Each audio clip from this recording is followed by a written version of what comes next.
Casual এবং contractual কর্মীদের একটা সেরা আপডেট নিয়ে আজকেও চলে এসেছি। দর্শক, আপনাদের প্রত্যেকেরই প্রশ্ন একটা থেকে যাচ্ছে যে আমরা অফিসিয়াল অর্ডার ডাউনলোড করতে পারছি না। আপনাদেরকে আমি প্রচুর অপশন দিয়েছি অফিসিয়াল অর্ডার সহজভাবে ডাউনলোড করার জন্য। আপনাদেরকে বলেছি অফিসিয়াল ওয়েবসাইটে ভিজিট করতে, যেটা হচ্ছে finance.wb.gov.in। তাছাড়াও বলেছি এখান থেকে আপনারা ডাউনলোড করতে না পারলে আমাদের টেলিগ্রাম চ্যানেল, যেটা আমাদের চ্যানেলের নাম স্মার্ট দুনিয়া, SMARTDUNIYA, এটা লিখে টেলিগ্রামে সার্চ করলে আমাদের চ্যানেল পেয়ে যাবেন। সেখান থেকেও আপনারা অর্ডারগুলো ডাউনলোড করতে নিতে পারবেন বলেছিলাম।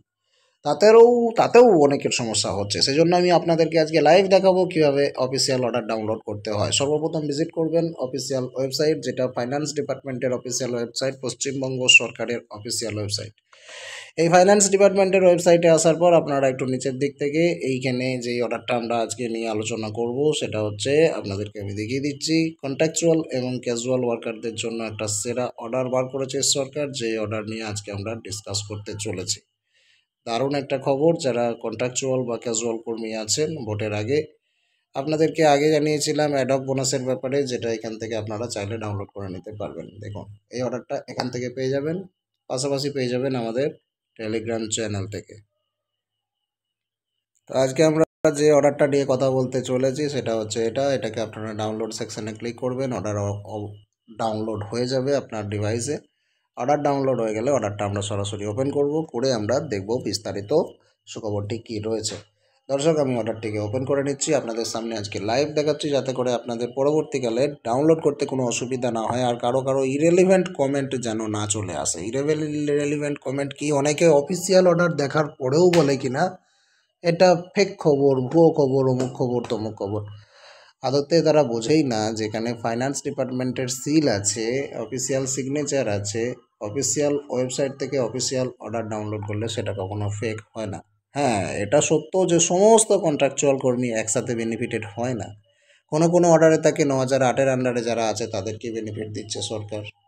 আবার কোনো অর্ডারে আছে অন্য কোনো অর্ডারে আছে টার্মিনাল বেনিফিট, অর্থাৎ অবসরকালীন ভাতা। সবগুলোই বেতন বৃদ্ধি নয়, এটা আপনাদের বুঝতে হবে। সবগুলোই বেতন বৃদ্ধি নয়।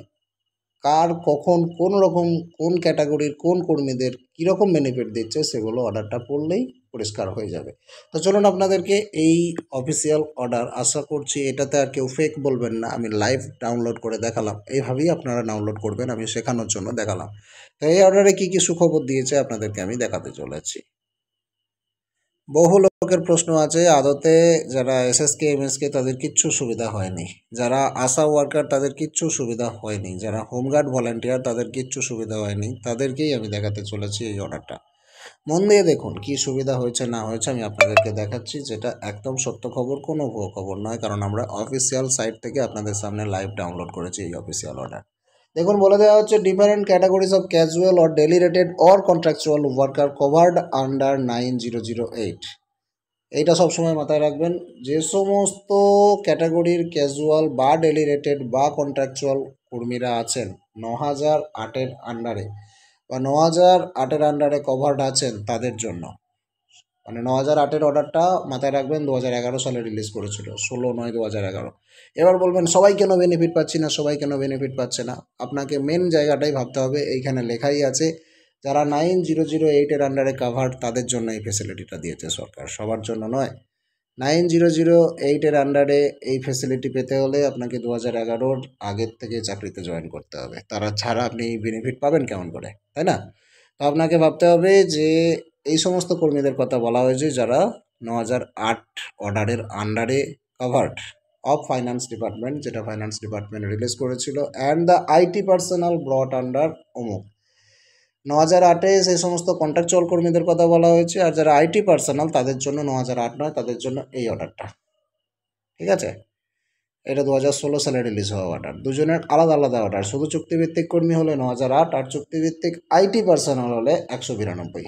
এই দুটো আলাদা আলাদা অর্ডার, মাথায় রাখবেন, একদম ভুল করবেন না। এখান থেকে কারা কারা বেনিফিটেড হচ্ছে এবার দেখে নিন। কন্ট্রাকচুয়াল এমপ্লয়ি যেমন para teacher benefited, SSK MSK teacher এরা বেনিফিটেড, আশা কর্মচারী এরা বেনিফিটেড, অনারারি হেলথ ওয়ার্কার এরাও বেনিফিটেড, অঙ্গনারী ওয়ার্কার এরাও বেনিফিটেড, অঙ্গনারী হেল্পার এরাও বেনিফিটেড, সিভিক ভলেন্টিয়ার এরাও বেনিফিটেড, ভিলেজ পুলিশ ভলেন্টিয়ার এরাও বেনিফিটেড, হোমগার্ড ভলেন্টিয়ার এরাও বেনিফিটেড, অক্সিলারি ফায়ার অপারেটর এরাও বেনিফিটেড, এখানে আছে ইটিসি, এর বাইরেও অনেকে আছে যারা বেনিফিটেড। এখানে বলছে লিস্ট ইজ নট এক্সস্টিভ, এখানে সম্পূর্ণ লিস্ট দেওয়া নেই, এর বাইরেও অনেক কর্মচারী আছে যারা বেনিফিটেড, মেনলি এই সমস্ত নাম উল্লেখ করে দেওয়া আছে। এবার আপনাদের অনেকের প্রশ্ন হচ্ছে আপনি মিথ্যে কথা বলছেন, ভুল খবর দিচ্ছেন, আশা কর্মচারীরা কোনোভাবেই বেনিফিটেড নয়, এসএসকে এমএসকেদের কোনো বেতন বাড়েনি। অনেকে বলছে প্যারা টিচারদের কোনো কিছু বেতন বাড়েনি, অনেকে বলছে সিভিক ভিলেজ পুলিশদের কিছু বাড়েনি, বা কেউ কেউ বলছে অক্সিলারি ফায়ার অপারেটর কাজ করি কিছু হয়নি। আরে বাবা, খুব ভালো করে অর্ডারটা আপনারা পড়ুন বা দেখুন, এখানে সবার বেতন বৃদ্ধির কথা বলেনি, এই সমস্ত কর্মচারীরা বেনিফিটেড হয়েছে। কিসের বেনিফিটেড হয়েছে ভালো করে পড়ুন, তবে তো হবে। আপনারা সব কিছুতেই যদি ভাবেন বেতন বৃদ্ধি না, এটা বেতন বৃদ্ধি না, এটা এখানে বলাই আছে কি বেনিফিট তারা পাচ্ছে। এই যে এদেরকে দিচ্ছে approval finance department have been allowed one time terminal benefit, এখানে বেতন বৃদ্ধির কথা বলা হয়নি, এখানে টার্মিনাল বেনিফিটের কথা বলা হয়েছে, অর্থাৎ অবসরকালীন ভাতা। যারা 60-65 বছর বয়স হয়ে গেলে ওয়ান টাইম টার্মিনাল বেনিফিট তারা পাবে, যেটাকে বাড়িয়ে দেওয়া হয়েছে, অনেকটা বাড়িয়ে দেওয়া হয়েছে, টাইম টু টাইম ওটা পরিবর্তন করেই থাকে ফাইন্যান্স ডিপার্টমেন্ট। এবার আপনাদেরকে বলবো 60-65 বছর বয়সে এই সমস্ত কর্মীরা যাদের এতক্ষণ নাম করলাম বা এখানে লেখা রয়েছে, এর বাইরেও কিছু কিছু কর্মচারী আছে যারা 9008-এর আন্ডারে এবং আইটি পার্সোনাল হলে 192-এর আন্ডারে যারা কাভার্ড আছেন, তাদের জন্য এই বেনিফিট 60-65 বছর বয়সে তারা ওয়ান টাইম টার্মিনাল বেনিফিট পাবে, যেটাকেও বাড়িয়ে দেওয়া হয়েছে। খুব ভালো করে বুঝতে পারছেন। এখানে এবার আপনারা এইগুলো পড়ে নেবেন, ছোট ছোট করে এই জিনিসগুলো সমস্ত তথ্যগুলো দেওয়া আছে। মেন যেটা দেখার সেটা আপনাদের এইখানেও দেখতে পারবেন হালকা করে 3 নম্বর পয়েন্টে যে বলছে যে 2 লক্ষ টাকা 3 লক্ষ টাকা যেগুলো টার্মিনাল বেনিফিটগুলো ছিল সেইগুলো বেড়ে যাচ্ছে, বেড়ে গিয়ে 5 লক্ষ 6 লক্ষ এরকম হয়ে যাচ্ছে।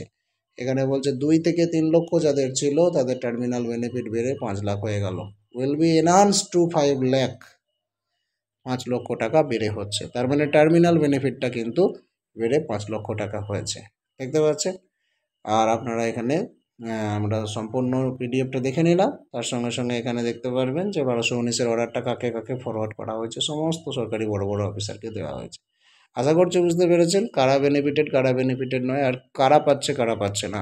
যারা প্রশ্ন করছিলেন যে এসএসকে এমএসকে টিচারদের বেতন বৃদ্ধি হয়নি, আপনি ভুল কথা বলছেন, এখানে বেতন বৃদ্ধির কথা বলা হয়নি, ভাতা বৃদ্ধির কথা বলা হয়েছে, এবং সেটাও টার্মিনাল বেনিফিট ওয়ান টাইম। 60-65 বছর বয়সে যখন আপনাদের অবসর হবে, সেই অবসরকালীন ভাতা 2 লক্ষ টাকা থেকে বাড়িয়ে একেবারে 5 লক্ষ টাকা করা হয়েছে। এই সমস্ত কর্মচারীদের জন্য এই বেনিফিটটা রয়েছে। আশা করছি দর্শক বুঝতে পেরেছেন। এবার আপনার মতামত কমেন্ট করবেন। তবে আমরা সরকারের কাছে একটা আবেদন রেখেছি, যেখানে কমপক্ষে চুক্তিভিত্তিক কর্মচারীদের 15,000 টাকা বেতন দেওয়া প্রয়োজন, না হলে চুক্তিভিত্তিক কর্মচারীদের সংসার চালাতে খুব অসুবিধা হচ্ছে। আপনি যদি এই 15,000 টাকা সর্বনিম্ন বেতন হওয়া উচিত এই বক্তব্যের সঙ্গে সহমত হন, তাহলে ভিডিওতে একটা লাইক করে আপনার মতামত জানাবেন।